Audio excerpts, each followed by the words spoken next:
السلام علیکم دوستو، میرا نام ہے اسیب شفقت اور آپ دیکھ رہے ہیں ہنسی ٹی وی۔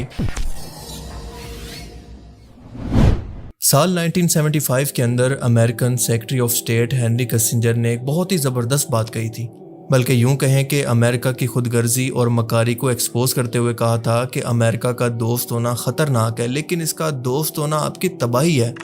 اور کیا آپ جانتے ہیں کہ یہ بات انہوں نے فال آف سیجن یعنی ویتنام جنگ کے آخری دنوں کے اندر کہی تھی، جب اس وقت امریکہ ویتنام کی جنگ ہار رہا تھا اور وہاں سے اپنی فوجیں نکال رہا تھا۔ اس وقت امریکہ نے اپنے ان مقامی اتحادیوں کو یعنی ساؤتھ ویتنام کے صدر اور ان کی حکومت کو بالکل اکیلا اور بے یار و مددگار چھوڑ دیا تھا، جنہوں نے سالوں تک امریکہ کا ساتھ دیا تھا۔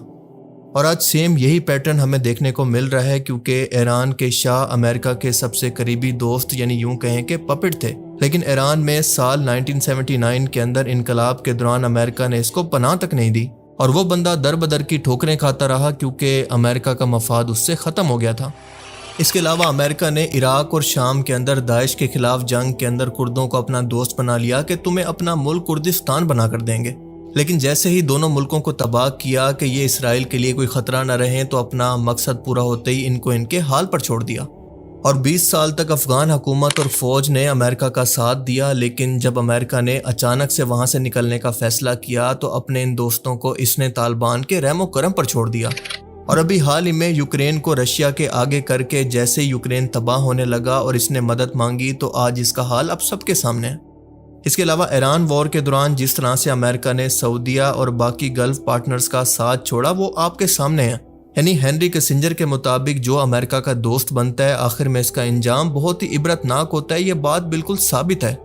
ہینری کسنجر خود یہ کہا کرتا تھا کہ پولیٹکس کے اندر صرف مفاد کی سیاست ہوتی ہے، کوئی کسی کا دوست نہیں ہوتا، اور جب تک کسی ملک سے امریکہ کا مفاد جڑا ہوا ہے وہ دوست ہے، لیکن جیسے ہی امریکہ کا مفاد ختم تو اس سے دوستی بھی ختم۔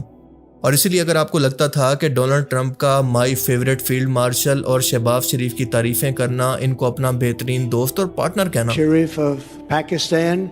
and also I have to say my favorite field marshal from Pakistan. مطلب پاکستان کو غزہ پیس ڈیل کے اندر انوائٹ کرنا، ایران مذاکرات کا میڈیٹر بنانا، یہ سب کچھ کسی بڑے مطلب کے بغیر تھا تو یا تو آپ بہت معصوم ہیں یا پھر آپ بیوقوف بن چکے ہیں، کیونکہ جناب اس پوری فلم کا کلائمیکس اب سامنے آ چکا ہے۔ ذرا ٹرمپ کی ٹروتھ سوشل کی یہ پوسٹ پڑھیں جس میں وہ قطر، سعودی عربیہ اور پاکستان کو نام لے کر ابراہیم اکارڈ یعنی اسرائیل کو تسلیم کرنے کی ریکویسٹ نہیں کر رہا، بلکہ دھمکی دے رہا ہے کہ یہ مینڈیٹری ہے یعنی لازمی ہے، تمہیں یہ ہر صورت کرنا پڑے گا۔ If they don't sign, you want to know the truth.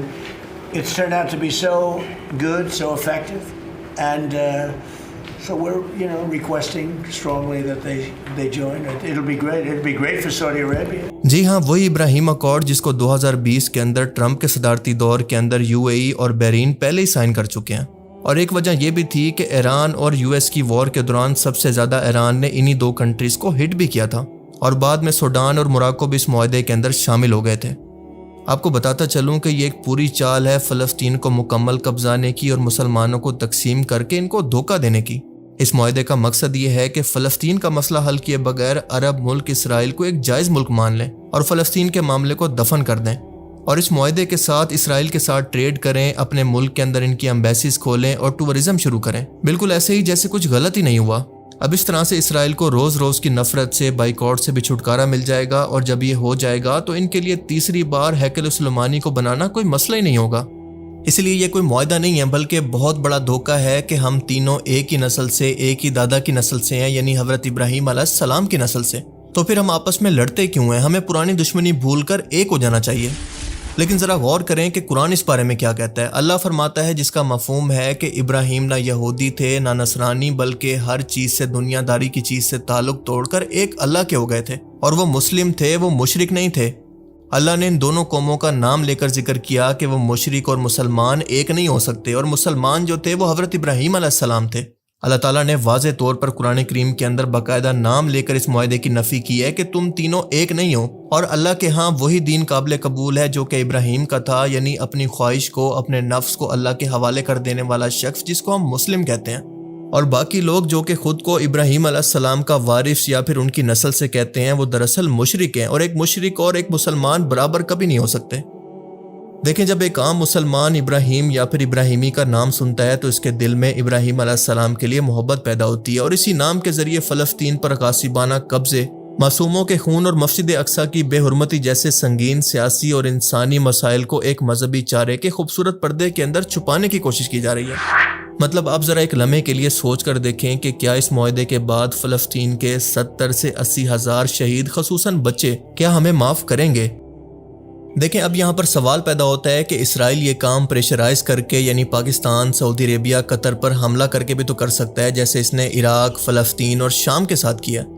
لیکن دوستو یہودی اور مغربی طاقتیں یہ اچھی طرح سے جانتی ہیں کہ وہ مسلمانوں کو گولی یا پھر اکانومیکل پریشر سے عارضی طور پر تو جھکا سکتے ہیں، لیکن ان کے دلوں سے ایمان اور فلسطین کی محبت کو کبھی نہیں نکال سکتے۔ اسی لیے انہوں نے ابراہیم اکارڈ کے نام سے یہ صوفیانہ اور مذہبی دھوکہ تیار کیا ہے تاکہ مسلمانوں کو یہ احساس جرم ہی نہ رہے کہ وہ ایک غاصب ریاست کو تسلیم کر رہے ہیں جو کہ ظالم ہے اور ان کے بھائیوں کو قتل کر رہا ہے۔ یہ سیاست کو مذہب کا تڑکا لگا کر مسلمانوں کی غیرت کو سلانے کی ایک انتہائی خطرناک اور مکارانہ کوشش ہے۔ اس ڈیل کے مطابق اسرائیل کو ایکسیپٹ کرنے کے بعد اس ملک کو امریکہ کی سپورٹ ملے گی، اکانومیکل ریلیف ملے گا، مطلب ٹیکس کم لگیں گے، اچھی بزنس ڈیلز ملیں گی اور انویسٹمنٹس کے اور زیادہ اور بہترین موقع ملیں گے۔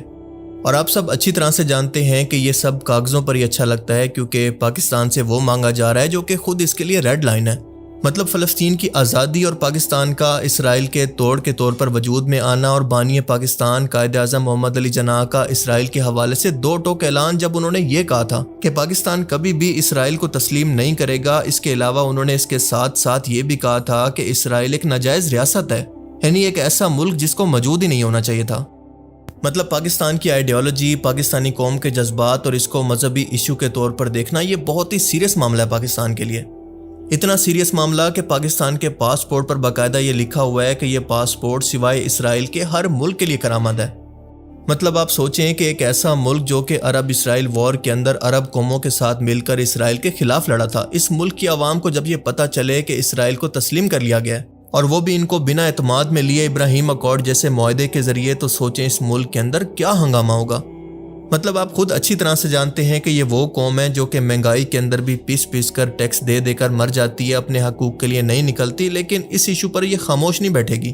اور اسی لیے ٹرمپ نے اس بار پاکستان کو مارا نہیں ہے، بلکہ پیار اور پھر اس کے بعد اس کے ہاتھ پاؤں باندھ کر اس کو اس طرح سے مجبور کر دیا کہ پاکستان کی موجودہ صورتحال یہ ہے کہ اگر وہ اس کا انکار کرتا ہے تو اس کی اکانومی تباہ ہو جائے گی، کیونکہ IMF اور ورلڈ بینک اس کی امداد بند کر دیں گے، امریکہ اور اس کے اتحادی پاکستان کو اکیلا کر دیں گے، کیونکہ UAE جیسے اور بحرین جیسے ملک اور اس کے علاوہ سعودی عرب جیسے امریکہ کے اتحادی سے پاکستان کی سب سے زیادہ فورن ریمیٹنس آتی ہیں۔ اب اس کا صاف مطلب یہ ہے کہ ٹرمپ کی گئی ان تعریفوں اور چودھری پن کی قیمت اتارنے کا وقت آ گیا ہے۔ مطلب کہ کوئی فری لنچ نہیں ہوتا جو یہ سمجھ رہے تھے، سب کی سب مفادات کی گیم ہوتی ہیں۔ اب ٹرمپ صاحب نے ان دونوں کو ایک ایسی ڈیل آفر کر دی ہے جس کو وہ سوسائڈ کہہ سکتے ہیں، یعنی نہ مان سکتے ہیں نہ انکار کر سکتے ہیں، کیونکہ آگے کنواں ہے اور پیچھے کھائی ہے۔ اور اس کے بعد اس سچویشن کے اندر پاکستان کے پاس 3 آپشن ہیں۔